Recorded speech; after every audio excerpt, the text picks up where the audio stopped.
Bienvenidos y bienvenidas a Enclave Política. El neofascismo se expande en el planeta y lo hace de la mano de figuras políticas que hasta hace poco cobijaban sus posturas con supuestos postulados liberales. Hoy, por ejemplo, en el Día Mundial de los Derechos Humanos, la justicia británica, en un acto neofascista, lo digo yo, resolvieron que Julian Assange sea objeto de extradición a Estados Unidos. Y esto ocurre en la Europa que se llama banderada de los derechos humanos y de la lucha contra el fascismo después de la Segunda Guerra Mundial. Pero también hay expresiones que asustan y que espantan y que dan cuenta de candidatos a la presidencia, como el caso de José Antonio Kats en Chile o presidentes como Jair Bolsonaro en Brasil. ¿Qué está pasando en el mundo para que todo esto ocurra y parezca normal? De esto queremos conversar con el analista Rodrigo Carmi, a quien le damos la más cordial bienvenida. Y de entrada, no sé cuál es tu opinión al respecto de lo ocurrido este día con Julian Assange. Rodrigo, bienvenido. Hola Orlando, ¿qué tal? Hola a todos. Mira, lo de Assange me parece algo, por supuesto, oprobioso, pero que de alguna manera se veía venir en el sentido de que para Estados Unidos resulta imperdonable la arremetida en sus sistemas de información y de seguridad. Pero precisamente Assange nos demuestra algo clave, ¿no? Que precisamente el poder de las redes sociales resulta hoy día más que decisivo, y eso también, por el otro lado, ¿cierto? Desde la vereda del neofascismo, también se tiene completamente claridad respecto a eso. Es decir, si Assange y por otro lado Snowden, ¿cierto? Que sigue exiliado en Rusia, ¿no? Han sido objeto de persecuciones tan brutales a propósito digamos, de develar archivos secretos, en el caso de Assange, sobre la guerra del Golfo, ¿cierto? Y otros, por supuesto, con el caso Wikileaks, ¿cierto? Es porque precisamente la información que estaba ahí era fundamental y porque el gesto de Assange es tremendamente revolucionario. Yo creo que Assange es verdaderamente uno de nuestros revolucionarios de nuestra época, digamos, ¿no? A quien deberíamos defender con toda la fuerza del mundo para impedir que incluso si llega a Estados Unidos, ¿cierto? Pueda eventualmente salir liberado, cosa que me parecería muy difícil, ¿no? Pero de todas maneras, ¿no? Claro, pero Rodrigo, además lo digo con vergüenza, como ecuatoriano, siento vergüenza este momento de ser ecuatoriano, porque la razón por la que está preso este momento y podría ser llevado a los Estados Unidos es porque el señor Lenin Moreno Garcés permitió que invadan la embajada de Ecuador en Londres, que saquen a la fuerza a Julian Assange de un territorio que lo cobijaba, que lo protegía, que le daba garantías de sus derechos humanos. Pero para entrar en el contexto de esto, incluso incluyendo a que este acontecimiento fatal para el periodismo, para la democracia y para los derechos humanos, hoy 10 de diciembre, Día de los Derechos Humanos, ¿cómo se entiende esta proliferación o esta expansión? Yo no diría ni siquiera de corrientes, pero sí de pensamientos, de actitudes, de líderes políticos, por ejemplo, en España, que niegan el genocidio en América Latina, y de lo que he mencionado, de un Jair Bolsonaro que cree que hay que aniquilar a los pobres, que hay que prácticamente acabar con los homosexuales, o lo que ha dicho el señor José Antonio Kats, de que efectivamente lo que hizo Pinochet era lo más correcto y lo más justo. Sí, yo creo que en general estamos asistiendo a un movimiento digamos, un movimiento de las democracias liberales, por decirlo de alguna manera, en toda la amplitud y poca rigurosidad que tiene ese término, ¿no? Es el momento en que las democracias liberales, ¿no? Están experimentando su propio reverso tanático, su propio reverso mortal, ¿no? Y eso básicamente tiene que ver, me parece, con dos hitos fundamentales. El primero tiene que ver con lo que ha significado, digamos, la guerra contra el terrorismo desencadenada por Estados Unidos desde el año 2001, en relación a los efectos de producción de un conjunto de dispositivos de control que no necesariamente existían antes de esa coyuntura, ¿no? Y que en realidad existían solamente en los contextos coloniales de manera clásica. Es decir, habían democracias liberales en Europa que de alguna manera no tenían dispositivos de control tan rigurosos como aquellos que se implementaban en las colonias. Después de los procesos de descolonización, todos esos mecanismos que fueron implementados durante las colonias, entre ellos, por supuesto, los campos de concentración, ¿cierto? Que son un invento colonial, ¿no? Se introyectan en las mismas democracias, por así decirlo, o en los mismos países europeos o estadounidenses, ¿no? Y eso, desde finales desde que cae el muro de Berlín y se implementa, por así decirlo, el régimen neoliberal a nivel global, eso comienza a horadar, por así decirlo, las formas institucionales y republicanas de las democracias liberales clásicas. Y cuando comienza a horadarse todo eso, esas democracias comienzan a exhibir su reverso mortal, su reverso tanático, como le llamo yo, que tiene que ver con el ejercicio incondicionado de mecanismos de control, ¿no?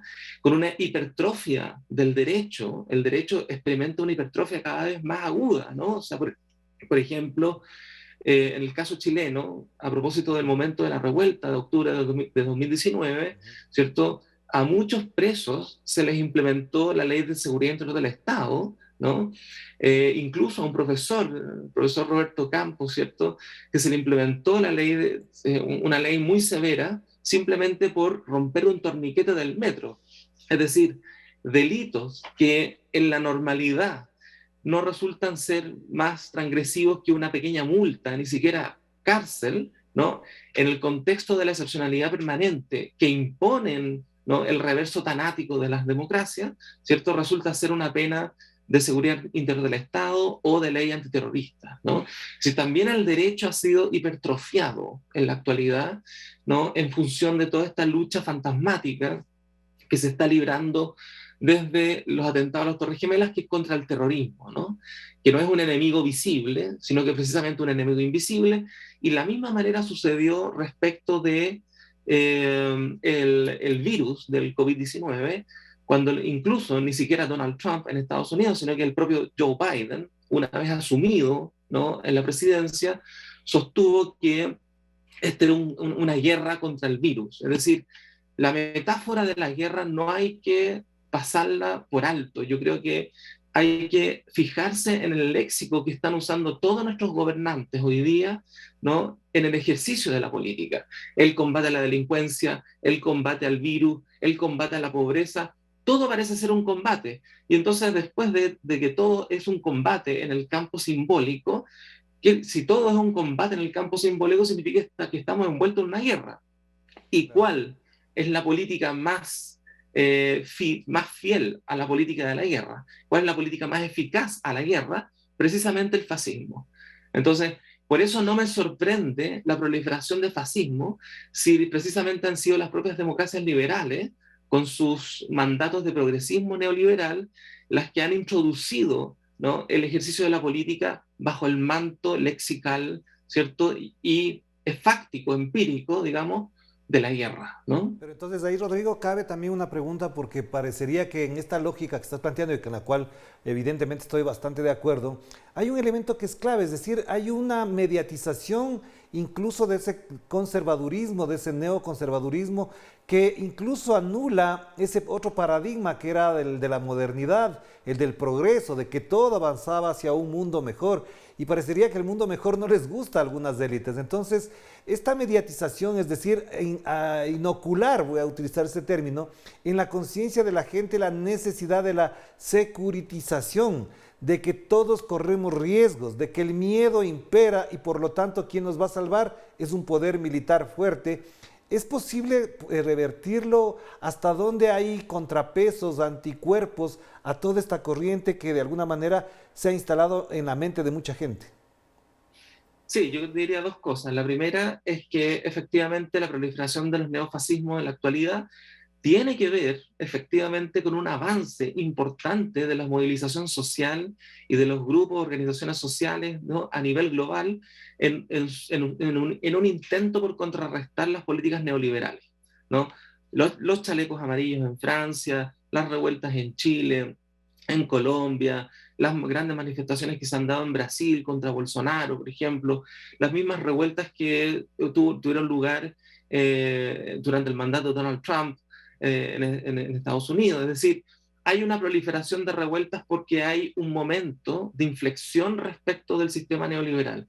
El neoliberalismo ya digamos, se expuso completamente como un sistema radicalmente injusto, ¿no? Como un sistema completamente pro-oligárquico, de una oligarquía financiera, que deja de lado, ¿no?, al 90% de la masa de la población mundial. Y es justamente ese 80-90% de la población mundial la que está intentando pugnar contra ese régimen neoligárquico.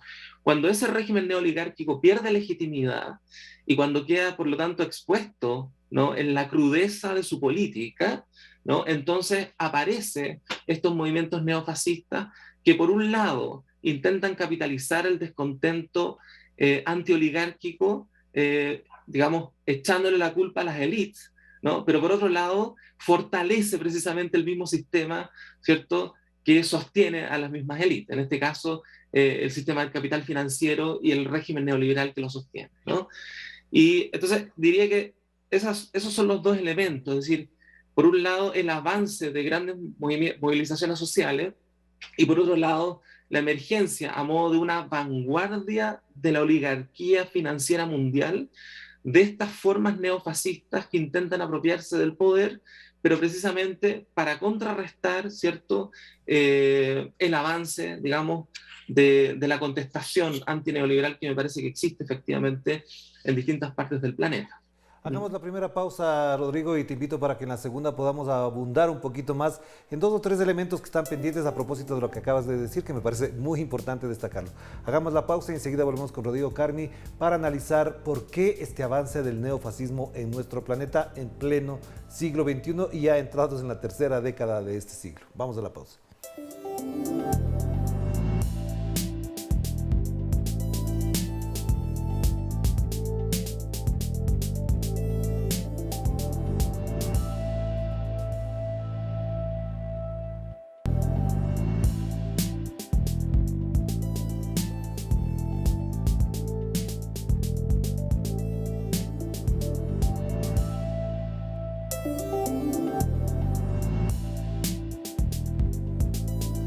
Estamos de vuelta aquí en Enclave Política para seguir analizando lo que significa y significará en corto tiempo la expansión del neofascismo en el planeta. Y para eso nos conectamos de nuevo con Rodrigo Carmi, a quien le preguntamos algo que también tiene que ver mucho con lo que está pasando, por ejemplo, en Chile. En este momento hay un candidato que llega a la segunda vuelta y que no tiene recelo, vergüenza ni pudor para insistir en que sus postulados corresponden a esta corriente ideológica de pensamiento, de acción política. ¿Hasta dónde efectivamente calan estos discursos, estos relatos políticos, por ejemplo, en la figura de un señor como José Antonio Kast? Sí, yo creo que en el caso chileno, yo creo que existe una particularidad del caso chileno. La particularidad del caso chileno tiene que ver con que el pinochetismo, como estructura, por así decirlo, de la política, ¿no? Nunca se fue el pinochetismo, nunca quedó eliminado el pinochetismo, nunca fue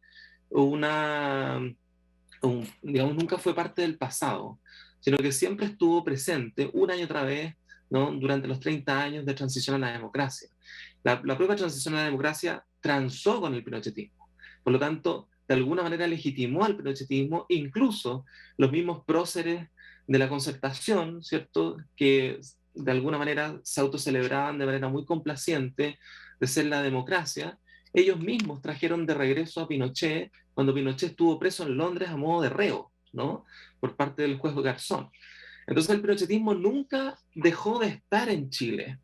Y yo creo que lo que hemos visto con Kast es una renovación del pinochetismo en el sentido de una apropiación de los discursos del neofascismo contemporáneo que aparecen en los casos de Bolsonaro o en el caso de Trump. De alguna manera es el mismo guión, pero un guión que cala muy hondo, ¿no?, que cala muy hondo en las élites políticas chilenas, porque esas mismas élites políticas nunca estuvieron fuera verdaderamente del pinochetismo, ¿no?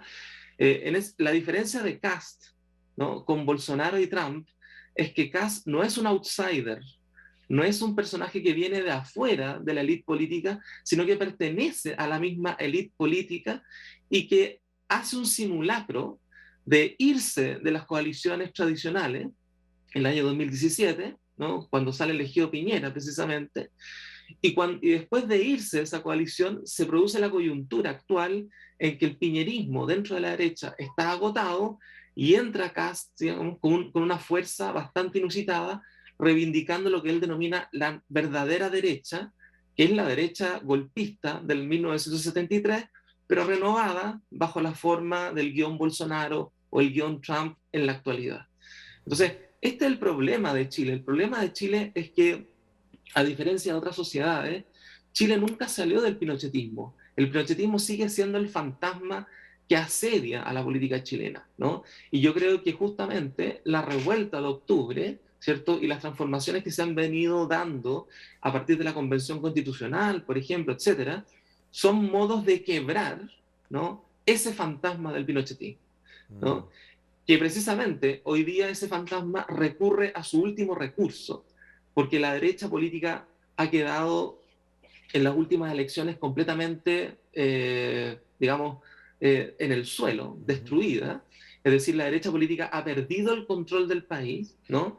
Y sin embargo, en las elecciones parlamentarias recientes, de la primera vuelta presidencial, la derecha recupera, fundamentalmente una derecha pinochetista, recupera gran parte de los escaños del Parlamento, tanto en la Cámara de Diputados como en la Cámara Alta, digamos, del Senado, y eso va de cosuno con la candidatura de Kast, ¿no? Que de alguna manera recupera ese discurso de la derecha, ¿no? Pero ahora renovado bajo esta última forma más bolsonarista. Claro. Lo que yo Pero te diría es que dentro de la derecha, con esto termino, ¿no? Ujú. Hay una pugna muy grande por la hegemonía del sector, ¿no? Exacto.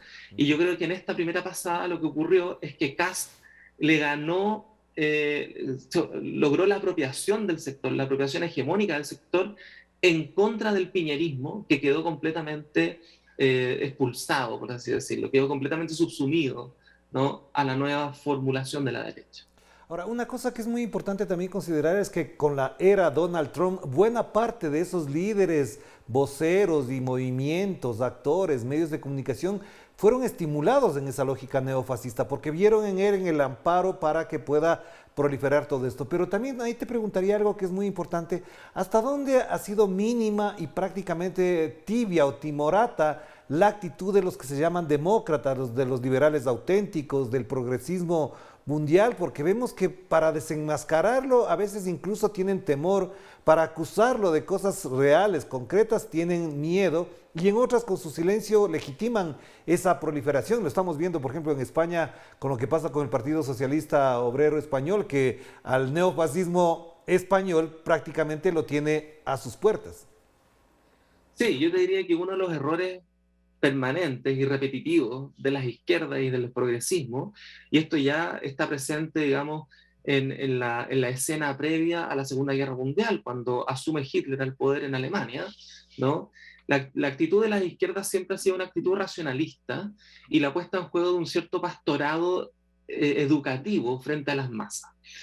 Y bueno, ya en esa época, en los años 33, en los años 30 de la Alemania nacionalsocialista, desde la propia izquierda aparecieron críticas muy relevantes respecto de esta actitud de la izquierda, ¿no? Por ejemplo, el caso de Wilhelm Reich, ¿cierto? Que era un psicoanalista y al mismo tiempo un miembro del Partido Socialdemócrata Alemán, ¿cierto? Que criticaba fuertemente la actitud que tenía la izquierda, básicamente porque la izquierda se centraba en una crítica puramente racionalista, ¿no? Pero la realidad no obedece, no, a los vaivenes de la razón, ese es el punto. Y la cuestión más de fondo que uno puede deducir de lo que dice Reich en ese minuto y que me parece que es totalmente actual para lo que estamos viviendo hoy, es que el fascismo no es simplemente un movimiento político, ¿no? O un régimen político, ¿no? Ahora estamos viendo una nueva oleada de fascismo que primero se distingue respecto del fascismo histórico, porque ya no tiene un carácter estatal nacional, sino que es un fascismo de carácter económico gestional característico de la sociedad neoliberal. Uno.